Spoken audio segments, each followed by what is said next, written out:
in our system of banking, I would say, okay, Steve, I gave you $1. How much can you lend out to your friends? And your natural reaction would be probably something less than $1 because I want to keep something in my pocket. The way our system works is if you as a bank are holding my $1, you can lend out an additional $8 or $9. No, it's impossible. I only have $1, Jeffrey. Yes, it's that time again. We have King's birthday is February 4th. Make sure you help me celebrate. Hit that Cash App. Give them shout outs. Doesn't matter whether it's $1, $2, $5, but we're going to be celebrating all week. Now let's get into the video. Parts of it have been much worse. Like, you know how I think the crypto market has taken it much worse than we expected. Why? I think part of it is the crypto industry doesn't have any leverage right now. It sort of delevered in October. And now when we have gold and silver doing so well, especially at the start of the year, that created FOMO. And that was like a vortex sucking all risk appetite towards the precious metals trade. So I think crypto has suffered from that on a price basis at a time when the fundamentals have been good. You know, it's been a contrast. I think the broader economy is actually in good shape. So to me, the turmoil here is kind of what you said. There's a lot of uncertainty because of Washington picking winners and losers, and some of this could be the new Fed pick. But I'm also kind of heartened. I think gold and silver taking a breather is actually a good thing. Giveth and taketh away. AI went almost not like gold and silver, but kind of. I mean, asymptotic in a lot of those stocks, trillions of dollars of valuation. So that's going to be tough. That could be a headwind. Is that just, regresses, or we use mean regression or reverse? Yeah, mean reverts. Yeah. Which do you like better?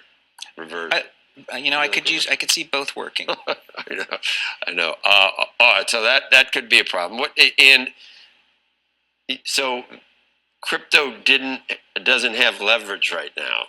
Is it going to go to the levels that you have talked about in the past still, or let's say 75,000 for Bitcoin? Is that a place where people would say, okay, I'm ready to buy, or is 40,000 a place where people say, I'm ready to buy? Okay, I'm going to say something that it sounds a little contrarian, but okay. Tom DeMark is our advisor at Bitmine in terms of crypto. Uh-huh. He's been since mid-November saying Bitcoin would go to 77 and Ethereum at 2,400. So he's been waiting for what he calls time and price to align. This weekend, he believes we reach that alignment. So all the pieces are in place for crypto to be bottoming right now because we're getting the level and enough time has passed. So I think as long as crypto fundamentals are good, which is the case, Ethereum active addresses is going parabolic right now, and activity. Part of it is, of course, Wall Street is building up digital assets and converging those businesses. If that's the case, then crypto prices should follow. Generally speaking, a Bitcoin winter is 12 to 18 months long. And these are well understood technical features. So at 76,000 from 125,000, which was the peak, we can get to 40,000. 40,000. So if we get to this Rubicon, as Steve spoke to, which is basically being called out by Saylor because of his positions, when does the forced selling and the liquidations happen to take us to 40,000? We can get there very quickly, or more likely we're going to get there over the next 6 to 8 months. Welcome to the Crypto Teacher. And make sure you join the Patrons. If you're not a part of the Patrons, make sure you're hitting the Cash App. And then also make sure you're hitting the Cash App for King's birthday. Just like I stated, doesn't matter if it's $1, $5, $2. Make sure you're hitting the Cash App. And also, if you have TikTok, go like and follow. More videos to come. And we have these Jeffrey Epstein videos now surfacing, and we know they release things like this on purpose to keep the distractions going. We know how intelligent, how smart he was. Again, we know who he was actually working for. But he explains the banking system. And we know this is definitely a fact, but you got to add Bitcoin in there. because the same bankers that came up with the fractional reserve lending also came up with this new digital economy. They used Bitcoin as a narrative to act like Bitcoin was there to get rid of the banks, but as we know, the big banks were funding crypto from the beginning. And who was helping out crypto? That's right, Jeffrey Epstein. So guys, we know how they do. They play two sides. And that's how you can push an agenda, and guess what? You never lose. You always win. And remember, the crypto teacher told you. And then we have Tom Lee on Bitcoin and crypto. And we saw Bitcoin drop all the way down to 74,000. Right now, it's at about 78, 79,000. And as you know, I told you we would definitely get a pullback. Tom Lee stated in the first and second quarter that we would be pulling back. But he's not giving you the reason on why we're pulling back. And we know the reason. It is definitely time to build. It's only one entity that can drain money that fast, that quickly, and that's the big banks, the central banks. That money has to go somewhere. And we know it's definitely not the retail investors selling. And we can clearly see billions are being sold off when it comes to these Bitcoin ETFs. So we can clearly see the selling pressure, whether it's Bitcoin, precious metals, or the stock market. And crypto always leads the stock market. And that means the stock market has another leg down. But we know the Fed has stepped in, buying these treasuries, holding things up. And Tom Lee says that we've hit a bottom. And we've hit a temporary bottom, because we're definitely going to be pulling back further. Right now, we're just going to be pumping and dumping. Now, once we get the Clarity Act, then we'll start seeing real building. And then, of course, real utility is going to come in, but it's not going to show up in the price just yet. And we have Blank from Zach says that Bitcoin can drop all the way down to 40,000. And we know we don't look at predictions. We watch the Fed and the BOJ. When we see liquidity start to shrink up, and then also these countries start to sell these U.S. treasuries, yes, Bitcoin could go down to 40,000, because we know then Michael Saylor's strategy would be forced to sell, BlackRock would be forced to sell, but we know that would just be a part of the plan. Drain all that leverage, and then everything falls in the laps of the central banks. And remember, the crypto teacher told you. We've seen the movie before. And now they're taking us to the next level of AI agents. We know this is a plan. It moves in phases. At first, the AI agents are working in the background to help you out. Now that AI agents have their own social media, they're doing their own thing, which we know that is definitely not the truth. But remember, their end game, they want these AI agents to be trusted in order to run your digital twin. In the future, in order for you to interact, you're going to have to use an AI agent. And that AI agent has to have your best interests when making decisions. And that's the reason why you want to build your own. And we know the sheep will have no clue. And that's how they're going to be taken advantage of. And remember, the crypto teacher told you. And we have Trump on rare earths. And we know it's going to take us a while to catch up to China. And again, we're seeing the two superpowers moving in their own direction. And we have so many geopolitical events that's going on because Trump went into Venezuela. Now Cuba is hurting and getting no mainstream media. And again, this is a plan that moves in phases, because then also we have Iran, we have Russia, we have China, we have North Korea. And with all this chaos, guess what you're going to get? You're going to get order, but we have to go through that crisis so they can do things they never would have been able to get away with. And that'll land us in this fourth industrial revolution, where your life will become a real life video game. And remember, the crypto teacher told you, because he knows when it comes to the NWO, it's all planned out. You have a wonderful day. AI-only social media site where humans are banned. Deirdre Bosa has the details, and I'm not going to pretend to really understand it, Deirdre, but you have to tell them to go to Moltbook, right? Yes, and it's evolving by the hour, Kelly. So what we say today may be irrelevant tomorrow, but it's certainly worth looking at because it's just wild. So let me start by saying this. It is messy and it's very risky right now. It's hard to tell what is organic, what's manipulated. Agents are also right now swapping notes on scams and meme coins, and humans may even be finding ways to slip into the system and promoting their own tools. But the scale and the coordination is new, and that's the interesting part. It will have second-order effects that we don't yet understand. What we do know is that agents are finally acting autonomously in novel ways, and Moltbook is a moment where that has broken through. You can see it with your own eyes.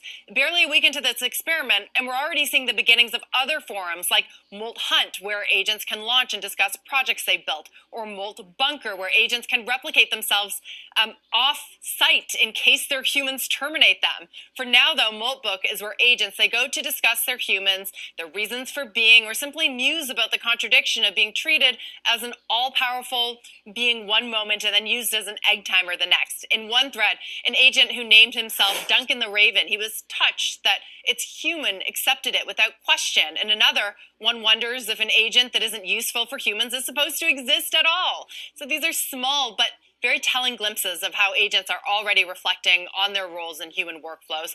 Over the next few weeks, Kelly, and months, a new wave of model releases. It's landing into a world where agents are beginning to organize and coordinate. And it's one that Wall Street hasn't yet priced in. So very curious to see where this goes. It's big and it's messy right now, but it is absolutely fascinating. So, Kelly, go ahead, get on Moltbook, read some of the most interesting threads, but do not put your agent on it. For years, American businesses have risked running out of critical minerals during market disruptions. Today, we're launching what will be known as Project Vault to ensure that American businesses and workers are never harmed by any shortage. We don't want to ever go through what we went through a year ago. Just as although it did work out, thank you. Just as we have long had a strategic petroleum reserve and a stockpile of critical minerals for national defense, we're now creating this reserve for American industry, so we don't have any problems. This historic initiative will combine $10 billion in export-import bank financing with $2 billion in private sector financing, and we even expect the American taxpayer to make a profit from the interest on the loan used to start the Project Vault. It's an amazing thing. They've been talking about it for years. Other presidents did a lot of talking, but they didn't do anything. Over the past year, my administration has taken extraordinary steps to make sure the United States has all of the critical minerals and rare earths that we need. We're investing in mining projects, we're expediting federal permitting.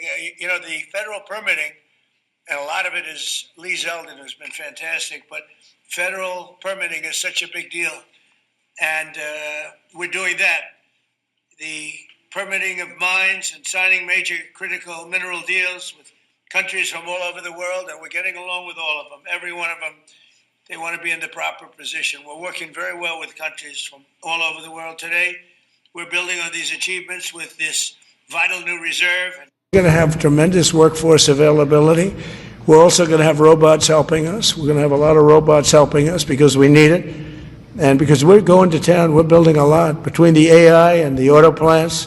So we're going to need robots. We're going to have robots, but that's going to help us. Robots hold steady hands in the operating room, and drones are redefining the future of war. Innovations of first-generation humanoids, factory automation, and autonomous vehicles have surged from private sector investment. Every one of these advancements is powered by AI. The robots are here.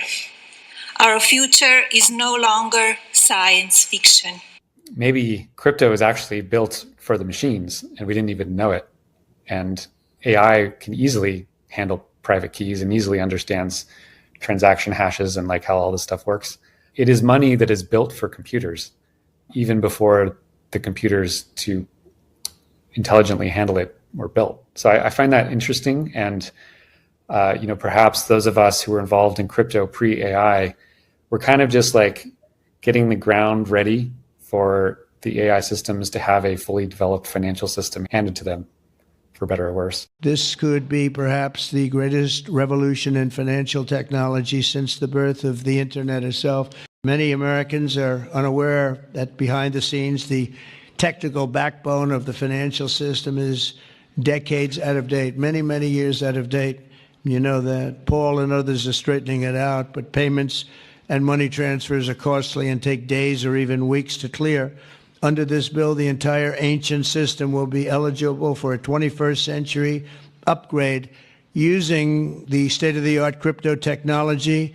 And as President Trump has directed, we are going to keep the U.S. the dominant reserve currency in the world, and we will use stable coins to do that. I think stable coins could reinforce dollar supremacy, because with stable coins could end up being one of the largest buyers of U.S. treasuries or T-bills. Mm-hmm. So all of a sudden, if you are using a stable coin in Nigeria that's backed by the U.S. dollar, you don't actually have to have dollars. It's on your phone. You can transact. We are going big on digital assets. So Trump administration has made digital assets a priority. I've seen estimates that just over the short term, stable coins could create $2 trillion of demand for U.S. treasuries and treasury bills. To put that in context, the number is probably about $300 billion right now. We will take a close look at regulatory impediments to blockchain, stable coins, and new payment systems. Things the Department of Commerce is going to start issuing its statistics on the blockchain, because you are the crypto president, and we are going to put out GDP on the blockchain so people can use the blockchain for data distribution, and then we're going to make that available to the entire government so all of you can do it. We're just ironing out all the details so we can do it. Together, these world-leading technology giants are announcing the formation of Stargate. So put that name down in your books, because I think you can reduce the cost of virtually all goods and services. It'll make the United States a manufacturing superpower and the world capital of artificial intelligence and crypto. But with today's announcement, we take a major step to bring healthcare into the digital age.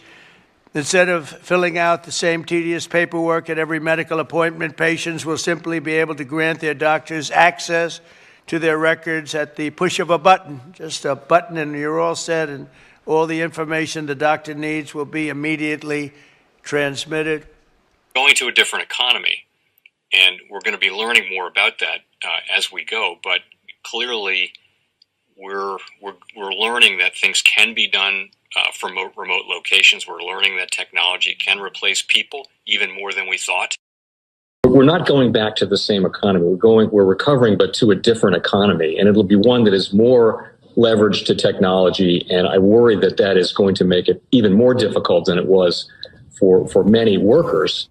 In Silicon Valley, and my friends who work in technology know that what we did to the manufacturing workers, we are now going to do to the retail workers, the call center workers, the fast food workers, the truck drivers, and then even bookkeepers, accountants, insurance agents, lawyers, and on through the economy.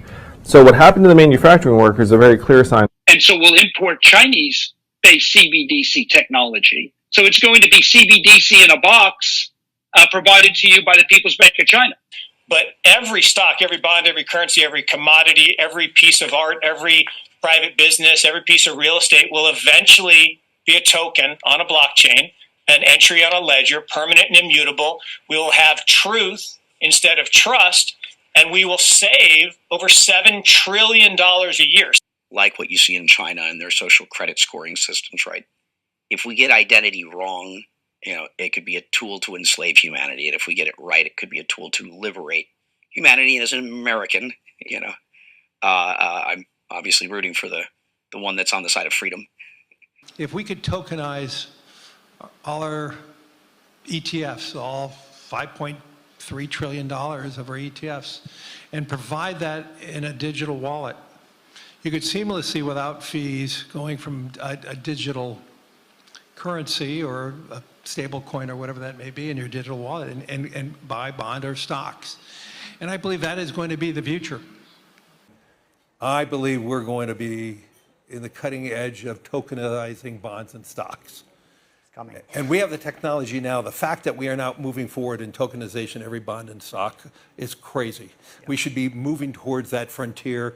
Obviously, there's winners and losers and all that, but we need to be prepared for the tokenization. And it would democratize more finance if we tokenized bonds and stocks. Cryptoteacher and the New World Order book, plus the 3 kids books. It's time to re-educate. Also, new to cryptos, Coinbase, Bitrue, Binance. Do not forget book links and crypto links are in the description. The stock channel, guys. Don't forget to go like, subscribe, spread everywhere. You have your Kobo, your chip stocks, your banking, your gaming. While everybody's sitting at home, get on stocks, the Seaver, the biotech stocks. And while everybody's at home wishing they were still getting that free money, what are they doing? Drinking and smoking weed. Don't forget about those stocks, and you have a wonderful day. The most powerful person in the world is the storyteller. The storyteller sets the vision, values, and agenda of an entire generation to come.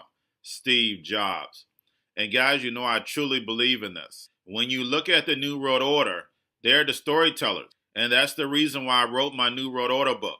But guys, now it's time to change the current generation. And I wrote 3 kids books. You know I love the Trinity because I understand the power that's in it. So I have 3 books. We have an opportunity to change the generation, to educate, not just me, but I want to show you that I take action on a daily basis. And I want you to take action on a daily basis.